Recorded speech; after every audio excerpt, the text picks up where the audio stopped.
So, Sofia Coppola today. Yeah. Okay. Hey, Kristen's here, gang. Hey. Oh, you're right. How's CrossFit going? Hey, Hey. totally watched Kill Bill again last night. Looking for all the foot fetish scenes. Really cool. Can't wait to talk about Coppola today. Oh, great. Yeah. Hey, how are you? Hey. Oh, I'm great. Good. Hey. Yeah. Oh, good. We were just about to ask. Yeah. We're caffeinated and we're prepared. Everyone feeling great today? So good. I'm excited to talk about Sofia Coppola. Yeah. That's good. All right. I'll see you guys out there. Okay, bye.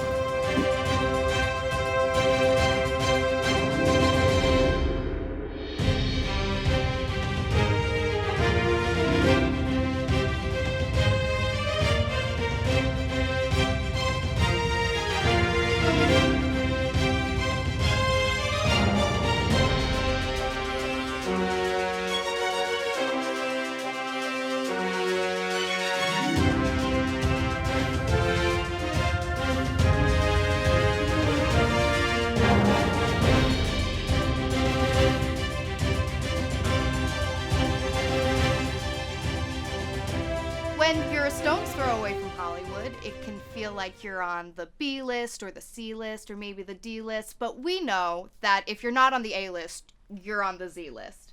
And we are Z-listers. But that doesn't mean we don't have great opinions, right? Absolutely. Right. Sure. We are here to hear what Z-listers have to think about Sofia Coppola. Let's talk about her. This is fun. Good.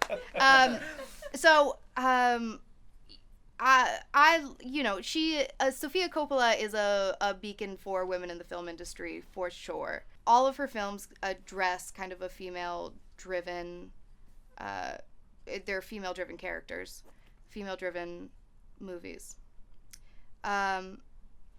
Finally. Hallelujah. Hallelujah. Women, there's so many more roles for men than there are for women. But it's complete opposite in Sophia's films. Mm-hmm. So it's really refreshing to get that fresh perspective. I think the first film I saw of hers was the Virgin Suicides, and it was a really powerful piece. And to watch all of these family and all of these women go through their adolescence and just it was just a fascinating story. Yeah. But what a dark subject matter to start off with. Like, she has all these female leads, and then they all kill them. Spoiler alert. Yeah. Then they all eventually die. She's giving us, and, if you think about it, then Marie Antoinette is also a tragic female lead. Yes. Is she only giving us tragic females? I don't think Scarlett Johansson was a tragic female in Lost in Translation. I think that at least in that movie, she sort of had a lot of power, empowerment of her own. She kind of realized that she was her own person, and by the end of it, she wasn't really just tailing along with her boyfriend anymore. She had become her own sort of embodiment of independence, because she had this whole other life that she had with Bill Murray in the film anyway. And I don't think she was tragic. What do you guys think? Do you think she seemed tragic at the end of that movie, or do you feel like she had a little bit of pickup from the relationship? She definitely had some, character development, we'll say. But she starts out more, she's just lost, which is the whole point of the movie, that both of them are equally lost, and that's why they gravitate towards each other. And I don't think the movie is really supposed to be necessarily about their lives improving after they go home from Japan. It's more like they had this moment, and then that was, then they went back to their everyday problems, and they didn't necessarily get better, and we don't find out if they ever did. I would say, because of that storyline, I would say that she is also still a tragic character. Like, yeah, she had this, maybe a transformative experience while she's going around Japan with Bill Murray, but she still goes back to her life that was clearly making her unhappy to begin with. The bling ring can not be argued as a tragic, about a group of tragic characters. I don't think that you can argue that, because these kids have almost everything they could ever want, and then they just want more. And then even after they get caught, they still don't know when to stop. And Well- they take charge of it. They're just like, I'm still going to get the life that I want, so I'm just going to manipulate this situation. I don't think there's anything tragic about them. You don't think that's like a Hamlet situation, or where Yeah, I think most of them are tragic endings, and I think that's what's kind of interesting about it. I think Hollywood has looked at women as like, there's not much going on there, and so she's showing us a different facet of that there is tragedy happening at the end of this. I always am fascinated by her pitch of angle when she's shooting. When she's shooting, I'm always like, how did they shoot that? Outside the carriage in Marie Antoinette, and the angle of shots, like when Bling Ring was playing. I was just like, wow, aren't all these stars have got to know that people are breaking in their homes, and yet they're unlocked, and they've got to have security cameras, and then finally we get this final robbery that's going on, and she puts us up as one of the surveillance cameras and has this long shot over the kitchen where somebody's going in and immediately making sandwiches, and it looks like they're going to have a party in the dark while they've got everybody going in and out with suitcases and everything. I just thought it was a wonderful shot. Well, I do think because her subject matter tends to be like the teenage experience and the female teenage experience, and particularly with Bling Ring, I mean, think about how much this generation of teenagers are saturated with, like, whether it's on your phone, whether it's on your computer, whether, it used to be just that security cameras were freaking people out, but now I guess the general anxiety is that someone can turn on the camera on your computer. Well, I think there's so much adrenaline rush also, which is, I think, what was so interesting about Bling Ring is that they are, they're constantly posting things, and they're constantly getting this endorphin kick up of how many likes they have and how much reaction they're getting, and who is seeing where they are and what they're doing. So it's such a superficial way, a different way than when I grew up. And it's so interesting because that was her only film that was shot on digital, which is like more like a new age kind of piece, which is interesting because there's something that is so like delicate, and like doing a little bit of more research on Sofia that I needed to do. There's something so delicate, and I don't want to use the word feminine, but like you're fragile and delicate, and just that you get out of like film shooting, and you could definitely tell the difference on Bling Ring when it went to digital, which is something that kind of just spurred to my mind after just sitting here after we discussed it a little bit and talking about it, which I thought was pretty interesting. I think you're right, and there was a real juxtaposition very compared to her other films, because the other films had a sort of almost not ambient lighting, but it was just a lot softer. Everything Very was soft. much softer. The visuals were much softer. like she said, like almost like a documentary kind of, and more poetic. Yeah. And more natural lighting. More natural, And Bling Ring was really harsh, and I think that may have been a reflection of just the personalities of the people involved. Well, I also think that she creates these kind of like ephemeral realities. I would say that the like delicate, like you said, because Virgin Suicides is very kind of surreal. And same thing with Lost in Translation. You get this experience of being in a modern city, and it feels like you're in an unreality. Yeah, to me, Lost in Translation was almost like when you're in a different country and you have this jet lag, and I felt like the whole movie would be what you would experience through if you had jet lag and you were in this country. And Bill Murray always seemed to be kind of out of sorts. And who has jet lag himself, almost like a permanent jet lag. Exactly. Yeah, and it was like the whole film had that kind of feel to it. Well, they keep asking each other through the whole film, have you slept yet tonight? Yeah. No. Yeah. And that's why, because they're the ones who are kind of stuck in this bubble of we can't sleep, so we might as well hang out. Yeah. And the only time they finally catch up to that is when it's time to leave. I know, yeah. And by the way, that is the best ending scene of any movie ever made, and I will fight you if you don't agree with me. You mean at the end of Lost in Translation? Yes, I thought it was the best ending scene whatsoever. Describe it for us again. Well, so let me try Set to the scene. Put us there. So it's the end of the trip.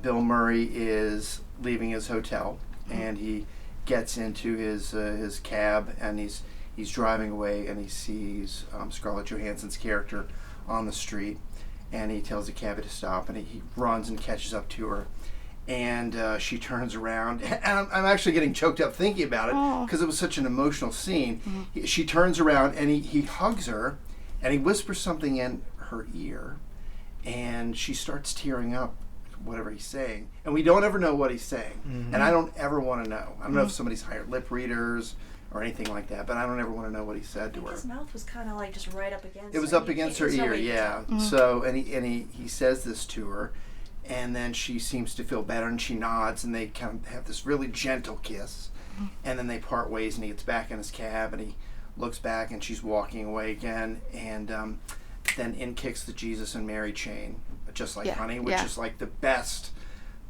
ending music, I think, for a scene like that. It was like perfect timing. It reminds me a lot of, I think Apocalypse Now, her father really captured the spirit of Vietnam with the music he used. Yeah. I thought the music in Lost in Translation really did a great job of the same.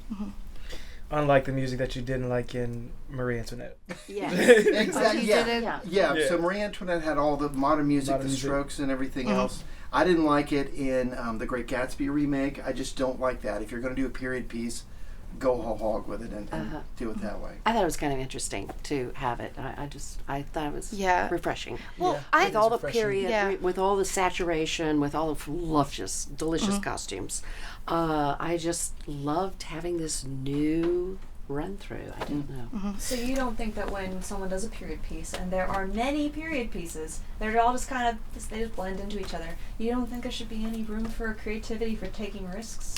I can see some risk taking, but I guess I'm just kind of old school, and I want to, if I'm in the period piece, I want to be immersed in that and try to imagine what that world was like. Well, Just Like Honey is technically like an anachronistic use of a song. Like, I mean, it's in a more contemporary setting, but instead of having contemporary music in a past setting, it's an older generation of music in current times, or in Tokyo in 2000. Yeah, but it's a little bit different from the Renaissance to the Strokes. I think it's a bit of a... It's more of a jump. It's more of a jump. leap, yeah. Yeah, speaking of a jump, we're going to take a quick break. We'll be right back. Hi, and we're back on Z-Listers. We're talking about Sofia Coppola. Before we went for the break, we were talking about Bling Ring and how different stylistically it is from the rest of her films. Do you want to touch on that a little bit, Remy? Well, they're all of her other films are so delicate and organic, shot on film, a lot of natural light, and they just kind of breathe a lot. They take their time. But the Bling Ring is in your face, and it's punchy, and it's got a lot of color, and it's very busy. There's so much going on in every frame. And I guess you could argue that Marie Antoinette is the same way in terms of the visuals, but the pacing is not like that. Yeah. The Bling Ring is the only one that was also shot on digital, which makes sense for a movie that is so focused on, the social media and the fame. Well, which makes you think I know, like, we saw that it was recommended by her DP to do it on digital, but it does make sense that it ties all into such a social media and it's type instant digital gratification. age. You don't have to wait for development or processing. Boom, you've got your images. Move on to the next one. What I'm noticing from her, she's like a painter. She's like an artist. She's like, they're, like you said, her pieces are so organic. She really takes her time and puts the work into the craft, and like any artist would do, right? And it makes you think she probably thought of that, a little bit. It may have weighed on her a little bit to do it in digital. Well, I think that there is, whether the style changes a little bit, I think the consistent thing that she does approach is kind of, I'm saying these kind of realities of artifice and instant gratification, because, you start with Virgin Suicides in the Suburbs, which is kind of like its own Americana artifice, and then you move into something like, Japan is full of it. I mean, with all the sparkling lights and the robots in Japanese society in general. But then there's Marie Antoinette, where that's also Versailles it's an image of decadence.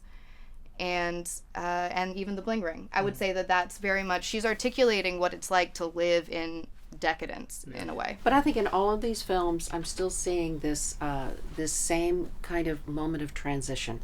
It's where the screen goes completely black. We've gone down a story, a patchwork, if you will, and the transition goes to complete black, and it just stays there just a little longer than you're comfortable, and I think that allows her audience to kind of take a breath and say, "You got it? Okay, we're going on."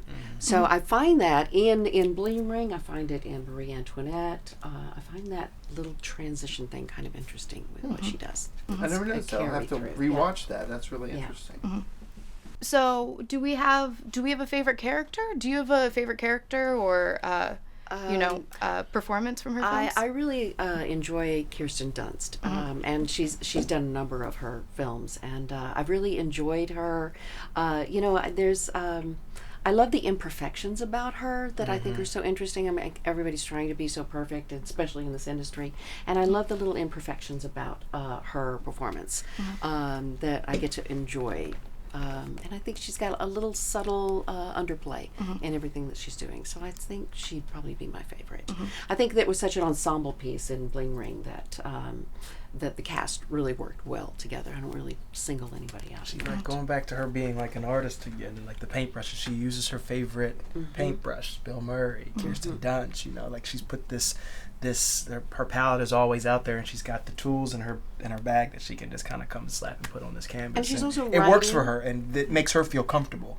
And I think, no, go ahead. I'm sorry. So she's writing and directing, and I think she is able to have her own creation. It's where she gets to say, "This is my world, and this is exactly how I want it," and nobody else is coming in and putting any other suggestions in there. This is what I want. This is how I create. So while I like her characters and I like her aesthetic, I find that even though she is doing female-driven films, they're all still kind of they're still kind of like these objects trapped in this world of fantasy. And it's not necessarily we're following the arc of someone who is still trapped in being an object. To that end, almost every single woman in all of her movies is a Caucasian blonde woman. Almost all of them. The exceptions being a few of the characters in the Bling Ring. So I know that most directors have their leads are usually people that they identify with, that they see themselves in. But that's a bit homogenous for me. I feel like that could be mixed up. So, you're mentioning like sort of the, how did you phrase it? How did I phrase it? Like being an object or being objectified? They're all kind of cut from the same cloth. Well, but it's interesting because like her father did the Godfather trilogy, which was very much exploring the Italian-American heritage. She hasn't really done any of that. A lot of it reflects kind of more of a privileged upbringing, if you will. Not that I'm trying to psychoanalyze Sofia Coppola. Isn't that why we're here? I mean, I guess. Any thoughts on, you can't avoid the fact that she carries a film legacy with her.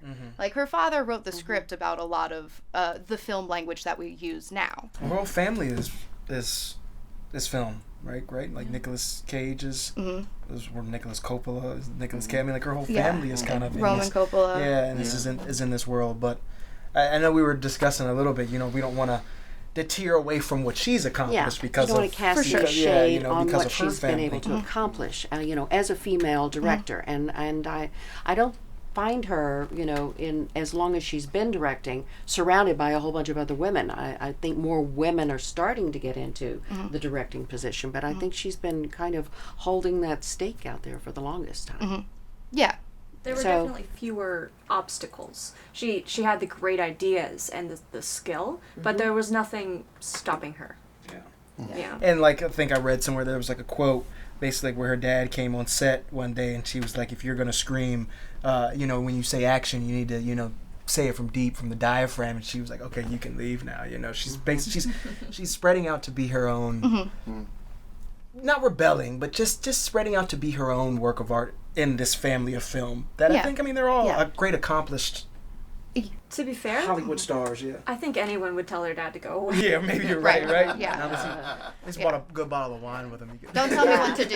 Yeah. It's probably Yeah. kind of embarrassing to be like, this is my first feature film that I'm directing, and my dad's here, and everyone's probably thinking, oh, Yeah. we're just going to look to Mr. Coppola Yeah. and see what he Dad, has stop to yelling say. at me. Yeah. This I is get my it. movie. Yeah. Please leave. I'm begging you to leave, Dad. Yeah. So I think that's pretty natural. Well, but I do think that it does inform her storytelling because, like I said before, these like milieus of decadence. She grew up in old Hollywood. Yeah. Yeah. And she grew, I don't like to use the word privilege, but she grew up in a more privileged life than us Z-listers would grow up in. Oh, You know, yeah. I would love to have her, Yeah. you know, her father and just, come on, let's make a movie. But, Yep. you know, and to watch her from the films that I've seen take what she's experienced growing up as a child, or I guess you could say, and as a teenager, very fashion forward, very fashion icon, was very into the photography style lifestyle, and to bring that into her own presence in the film, I think, you know, speaks volumes instead of making Godfather 5 with all women, you know, or Right. you know, Yeah. something of that Right. nature, which is very But I would prominent. love to see that. Me too. Yeah, to be honest. Oh yeah, I want to see all the wives and the sisters and the mothers that were in The Godfather, and I want to hear their lives. They're like- It's already I on. would It's watch called that. Real Housewives of New Jersey. Ah! Yeah. It's Yeah. already. Yeah. Just watch 5 episodes. You'll see it. Speaking of old Hollywood, A Very Merry Christmas. Did anybody watch that a couple years ago on Netflix? I didn't get to see it, Okay, but well, it had a very Rat Packy vibe to it. Bill Murray, of course, who we think is kind of her muse. I thought it was fantastic. It was a lot of, you know, the good vibe of the old TV shows where they had some sketches and a lot of songs, and it just had a really nice old school feel to it. I thought it was fantastic. Yeah, and you were saying that she wouldn't do Lost in Translation if Bill Murray Right. wasn't even. She did an Like, interview at the spring up. time saying that Bill Murray felt like the right choice for that role, and if she couldn't get him for it, it just wasn't going to be correct. And she just wasn't going to do the movie. well, we will discuss more about Bill Murray when we come back from a break. We'll be right back.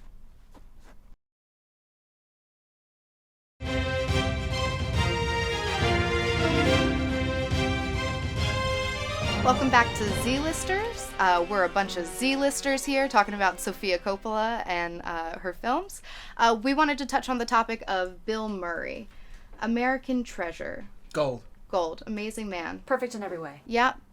Coppola's muse. Saturday Night Live. Yes. Well, Coppola's muse, she's used him twice now. I wouldn't say that 2 times is a muse, but we do, as a film-going public, love them together. Absolutely. Why do you think that is? Why do we love them together? Yeah. Because I think, in general, for many years leading up to Lost in Translation, we were used to seeing the more comedic side of Bill Murray. And I feel like for me, even though he'd done some more dramatic roles with The Razor's Edge and a couple other films prior to that, for me, it enabled me to see him as more of a serious actor. I mean, we still had some comedic undertones, like when he was doing the Suntory Time ads for in Lost in Translation, but it allowed me to see him as more of a mature actor and a mature person, and not just some goofball. So for me, I really appreciate that she brought that aspect out in him. Yeah. I do, now that you're saying this, I mean, I think that Lost in Translation in terms of, I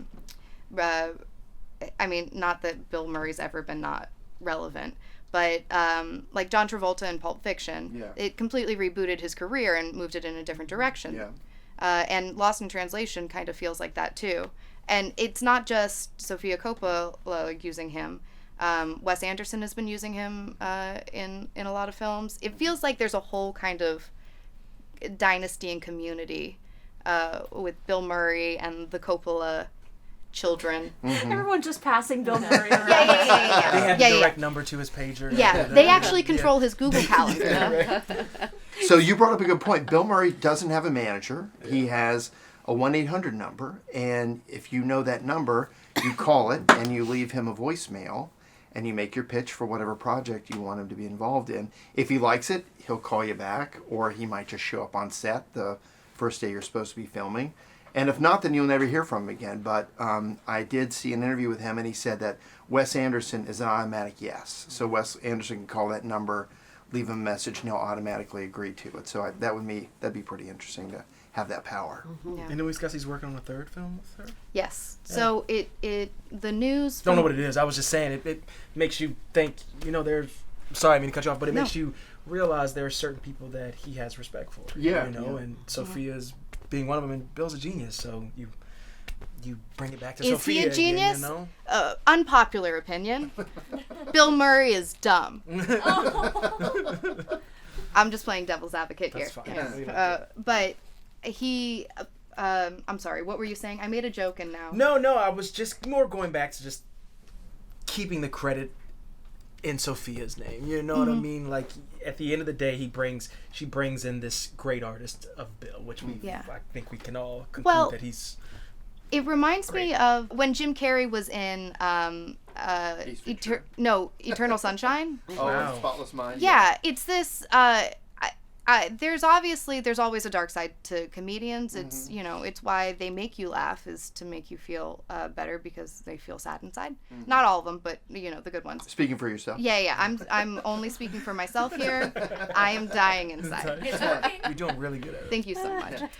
But in Lost in Translation, you're seeing. I think that there's more of a merge of Bill Murray, the character, and Bill Murray, the person. It's an aging actor, going abroad and doing something for a paycheck that he doesn't necessarily want to do. Right. So what else about Sofia Coppola? You were talking about the age difference, weren't you? Oh yeah, we were talking. Yeah, about we Scarlett. did. I did. Yeah. I did have. I was. Yeah, so Go back. you had mentioned, you had said something about how it kind of creeped you out, the age difference between he and Scarlett Johansson. And I guess I totally get it, but I guess I didn't see it because to me Bill Murray's character was sort of childlike in that. And I feel like he was an adult male and he was older, but he was still play acting and he was still, getting these odd faxes from his wife, and he was still pretending that he wasn't really in what he was doing, and to me that seemed like a childlike quality, and I guess that's why I didn't necessarily latch onto the big age difference between the two. But some people obviously may have a different opinion. How did you feel about them?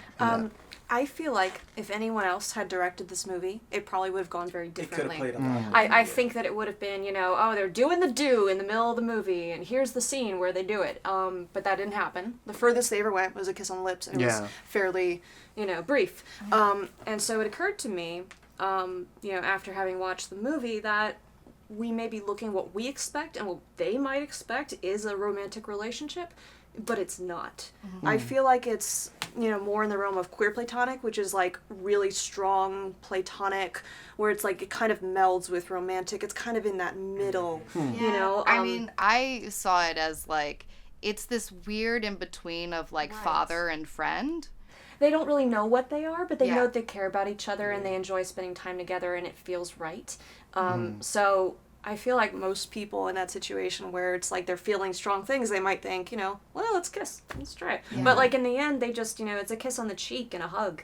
And that's, that's the culmination of it, and they're happy with that. So I feel like you could very easily look at it as just a type of love that we don't often get to see in movies because it's through the lens of a director who is, not like most of the directors out there who are doing romances. Yeah. And she gave him an out in that movie, right? Exactly. So she had him with the lounge singer, so that got that out of the way. So you see he's definitely a normal guy, and he's going to leverage his celebrity with a lounge singer, but he held her in a lot more esteem. And so he didn't go that route with Scarlett Johansson's character. Yeah, because she's almost his daughter. Yeah. Right? It would have been super creepy. But no, but is the lounge singer that he sleeps with, is that, is she about Scarlett's age? No, she's older. She's like 30s, 40s. Probably 40s. Yeah, 40s I'd say. Yeah. It felt much more that it was emotional, and that it was less physical attraction, and because it didn't seem like they were ever really conflicted about any of that. Yeah. They didn't ever go through the whole like, oh well, I shouldn't be doing this because of my husband, or I shouldn't be doing this because of my wife, and I think that's because it was sort of in a different mental space for them. They needed connection. Exactly. Yeah. That's what the movie's about. Because they're lost. They are lost in translation. Yes. Yeah. And they just needed one smooch and they were fine. Yeah. Well, let's talk about the Beguiled, because there was controversy around that because she put it in. I mean, the piece is originally based on a book in the 1950s during the Civil War in the South in the Civil War, and there's a whole group of women who are living in living together. There was a lot of controversy because she chose to cut out the servant character who was black. And I don't know how anyone feels about this because what? Being black? You wanna? Being black, well, I would like for you to speak for your entire community right now. Let me know, because I have feelings, but right. No, I'm continue. I'm continue. No. Tell us your opinion No, now. I was reading. I'm backtracking a little bit, but there was something that we were listening to and it talked about how the women in that film, like how when a male becomes present, like in their lives, how their lives like automatically The kind way of that they act. the way that they acted and the way that they kind of started to act around each other kind of just changed. It just made me, that was like a really interesting like take, to throw a male into such a a female driven film, and she does such female driven things. I really liked that. Yeah. As we all say, juxtaposition of it, so. Yeah. But, well, I think that certainly in the Virgin Suicides, there's a difference between the world of the sisters and the world of the sisters being watched by the boys in the film. I still struggle with, I don't know if you feel this, but like with her characters, it's like they're still kind of stuck in this box of what is femininity.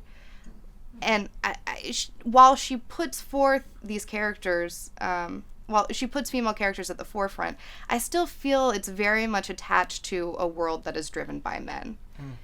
Well, it's a world driven by the time period as well. Right. With the Civil War, with Marie Antoinette. I mean, you're putting women in their time period. So I don't really see that you have this lark that's going to be flying out of that time period. So I think there's an honoring of that, of finding women and yet still creating and finding a wonderful story out from under that, where I haven't seen Beguiled, but I think that they actually, like, do they castrate the guy, or what do they do with the guy? Oh, he has a big jump. Oh, he has a big jump? No, that was a big that jump was a he big just jump? made. Oh, I haven't okay. seen it either, but Yeah. is what? Has anyone seen it? Has anyone seen the guy? Alexa, summarize Beguiled. I've only had 2 years to watch it. Yeah. That's too funny.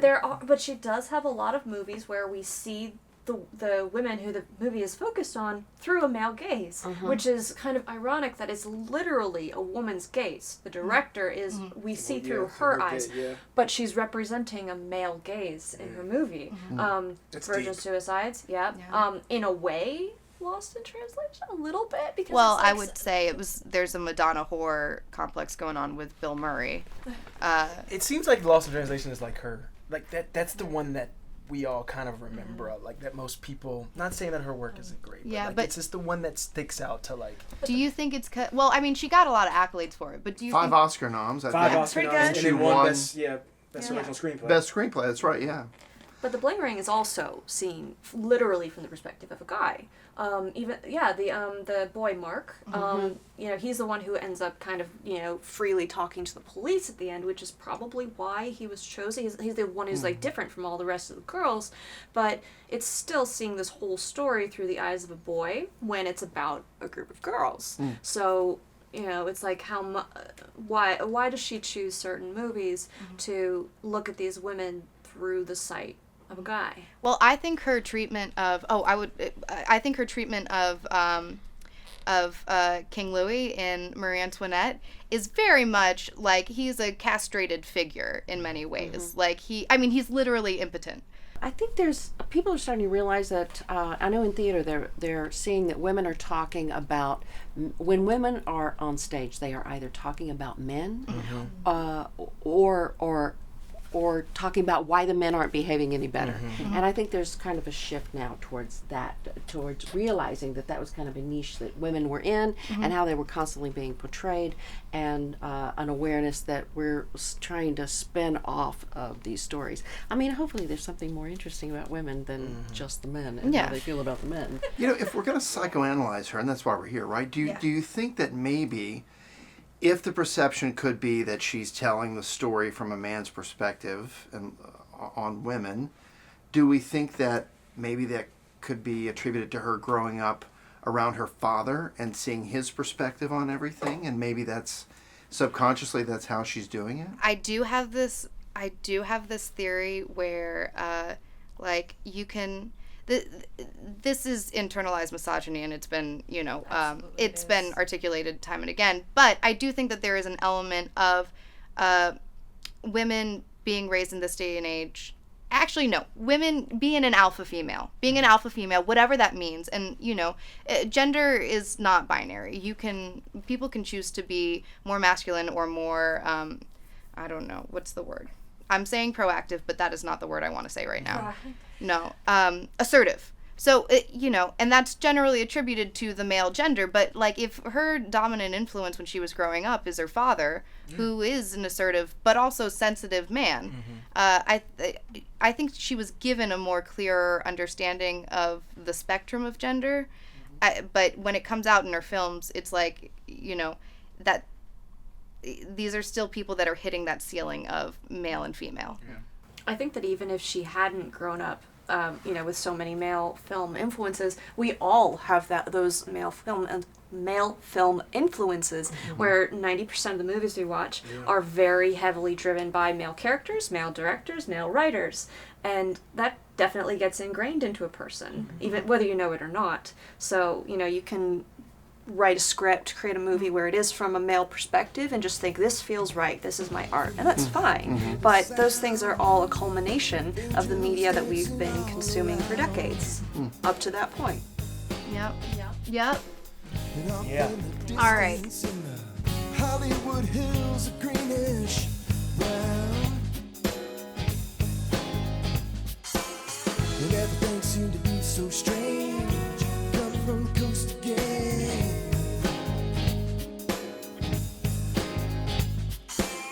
and everything seemed to move so slow. When I watch them, there they go, there they go.